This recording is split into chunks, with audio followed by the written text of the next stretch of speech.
Bismillahirrahmanirrahim. Assalamualaikum warahmatullahi wabarakatuh. Izin perkenalkan, nama saya Ilham Hamdani dengan NIM 10112011336. Di sini saya izin memaparkan sebuah kasus yang dimana sempat viral itu pada masanya itu tentang Bima Lampung dan dinamika kebebasan berpendapat di media sosial. Sebelumnya saya di sini melaksanakan tugas daripada matkul Manajemen Hukum dan Kebijakan Media. Oke, untuk mempersingkat waktu, kita langsung saja ke kasus ini.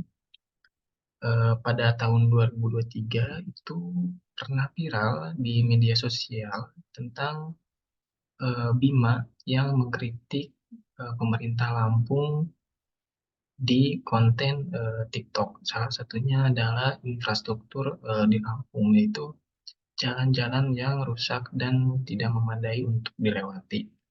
Nah, kenapa sih bisa sampai spiral ini? Bahkan Bima ini keluarganya itu sudah pernah mendapatkan ancaman atau intimidasi dari pihak yang berwenang gitu. Oke, kita langsung aja ke kronologinya, yang dimana kronologinya itu Bima ini merupakan seorang konten kreator TikTok.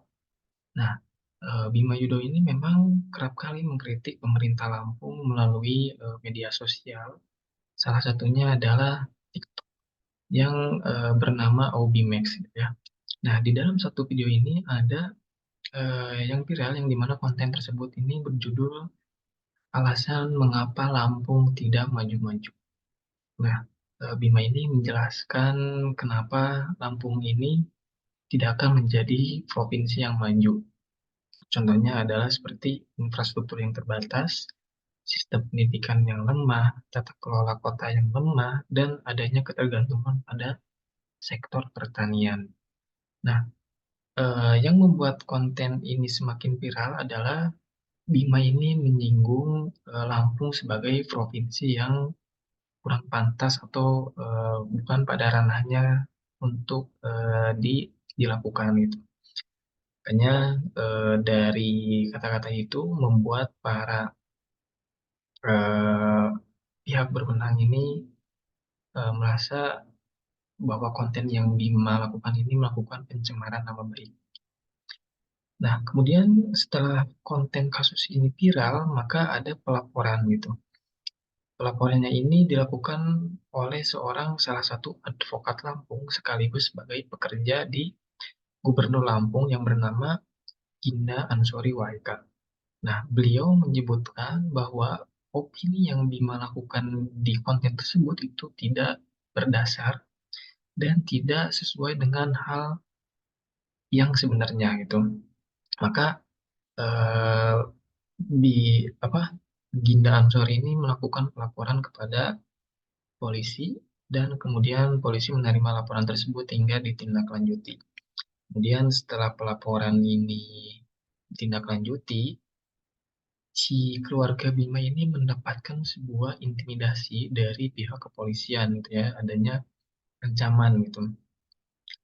Ancaman yang dilakukan kepada keluarga Bima ini membuat Bima ini merasa khawatir dengan orang tuanya karena Bima ini merupakan salah satu mahasiswa yang sedang menempuh pendidikan di Australia. Maka Bima mengajukan protection visa di Australia guna untuk menjaga keamanan kedua orang tua Bima tersebut. Setelah video ini Bima viral, sudah klarifikasi, rupanya pihak Polres Lampung ini juga mendatangi orang tua Bima, kemudian setelah adanya intimidasi dan lain-lain, akhirnya ayah daripada Bima ini melakukan eh, permintaan maaf kepada Gubernur Lampung. Kemudian setelah itu ada klarifikasi dari pihak berwajib, yang mana pihak berwajib ini memberikan sebuah penjelasan mengenai mengapa sih keluarga Bima ini bisa disambangi oleh pihak kepolisian tersebut. Pada 16 April 2023 ini, Kabid Humas Polda Lampung, yaitu Kombes Pol Jahwani Pandra Arsyad, menyatakan tindakan yang dilakukan oleh pihak polisi ini hanya sebagai tugas sambang saja, yaitu guna untuk melakukan atau memberikan rasa aman dan nyaman kepada keluarga Bima tersebut. Gitu. Bahkan Ginda Ansori ini yang melakukan pelaporan kasus Bima ini, beliau mengklarifikasi juga bahwa yang dilaporkan ini bukan tentang kritikan, melainkan tentang kata-kata Bima yang kurang bagus untuk diucapkan oleh Bima tersebut. Kemudian setelah kronologi ini beres, di sini ada mengapa sih kasus ini bisa berkaitan dengan media. Nah, kasus yang melibatkan Bima Yudho Saputro ini dan kritikannya kepada pemerintah Lampung ini juga berkaitan dengan media.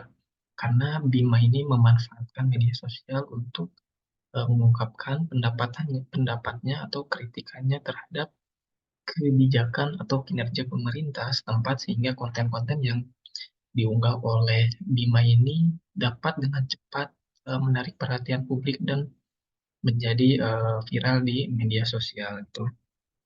Karena media sosial ini melalui media sosial ini informasi yang disampaikan oleh Bima ini kan cepat ya, berbeda dengan media konvensional yang alot ya. Media konvensional itu seperti koran ya. Nah, kasus ini menjadi berita utama di berbagai media, baik itu media online, media cetak, maupun media televisi. Bahkan liputan media terhadap kritik-kritik Bima Yudho Saputro ini serta perkembangan kasusnya memainkan peran penting dalam menyebarkan informasi dan membentuk opini publik. Nah, secara keseluruhan, media sosial ini memainkan peran sentral dalam memicu dan menyebarkan kasus ini ke publik secara luas. Sementara media konvensional ini ya bisa dibilang lebih alot dibandingkan dengan media elektronik atau media sosial karena mengikuti perkembangan zaman para masyarakat Indonesia itu lebih banyak memilih media elektronik atau media sosial dibandingkan dengan media konvensional seperti itu. Nah, di sini ada pun regulasi yang berlaku pada kasus ini yaitu ada dalam Undang-Undang Nomor 11 Tahun 2008 yaitu tentang Informasi dan Transaksi Elektronik atau Undang-Undang ITE. Nah, regulasi seperti Undang-Undang ITE ini memiliki tujuan yang baik, yaitu untuk memberikan sebuah perlindungan terhadap individu dan masyarakat dalam penggunaan media elektronik. Tetapi dalam evaluasi ini, apakah regulasi yang berlaku ini memadai untuk mengatasi tantangan yang ada dan sesuai dengan prinsip-prinsip yang berlaku? Maka ada beberapa pertimbangan yang perlu kita perhatikan. Yang pertama, di sini ada dari aspek hukumnya itu pencemaran nama baik, pasal 27 ayat 3 Undang-Undang ITE. Kemudian yang kedua ada ujaran kebencian, pasal 28 Undang-Undang ITE. Yang ketiga ada penghinaan terhadap pemerintah, pasal 207 KUHP. Dan kemudian nomor 4 ada penyebaran informasi palsu, yaitu pasal 14 Undang-Undang ITE. Dan yang terakhir ada penyadapan dan penyitaan pasal 30 sampai 32 Undang-Undang ITE.